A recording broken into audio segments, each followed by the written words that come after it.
Amis actifs, bonjour, me voici très heureuse de vous retrouver ce jour dans les petites chroniques de Cindy, les conseils tremplins pour booster votre carrière, pour que me soit permis de vous rappeler l'importance que de fidéliser votre clientèle lorsque l'on est à la tête d'une entreprise.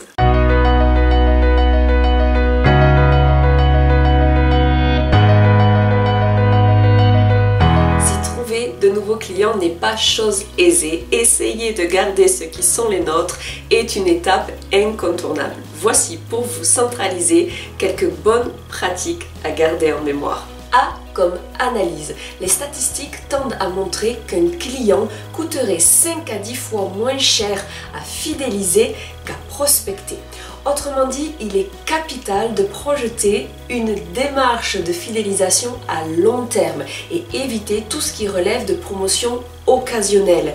Il est en effet nécessaire que de penser une stratégie extrêmement bien délimitée pour pouvoir maintenir en action le relationnel créé avec les clients avec lesquels vous avez déjà travaillé. C'est comme connaître.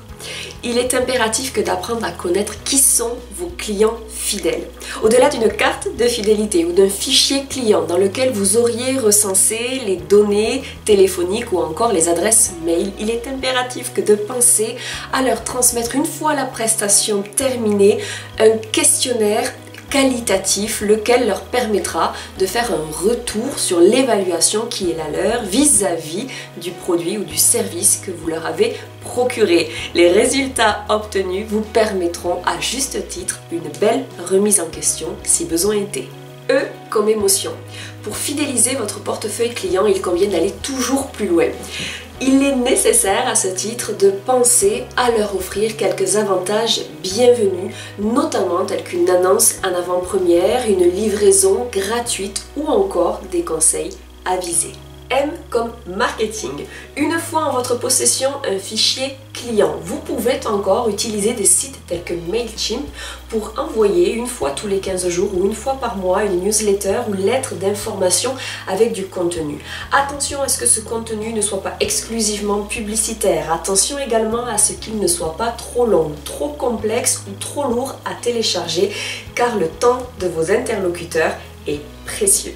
P comme parrainage. Vous pouvez encore recourir à ce que l'on appelle le parrainage, de sorte que vos clients en viennent à prospecter pour vous, de sorte qu'ils puissent en retour obtenir quelques avantages bienvenus. De la même manière, à l'heure du numérique, il peut être capital que d'ouvrir une page Facebook, laquelle permettra aux internautes de rester en contact avec vous 24 heures sur 24. Vous pouvez encore et enfin utiliser le message, mais attention, le SMS, si il est ouvert dans 90% des cas, il est également noté comme particulièrement intrusif. Vous voici désormais armés, chers amis entrepreneurs, à revoir ou à repenser ou à améliorer votre stratégie marketing pour rendre votre travail plus visible sur la toile ou auprès de vos clients. Si vous avez aimé cette vidéo, je vous invite à la partager autour de vous sur les réseaux sociaux et à vous abonner si ce n'est pas encore fait à la chaîne YouTube Tremplin Carrière pour soutenir cette initiative hebdomadaire. Je vous souhaite à toutes et à tous une très belle journée et je vous dis à très bientôt pour de nouvelles aventures pro.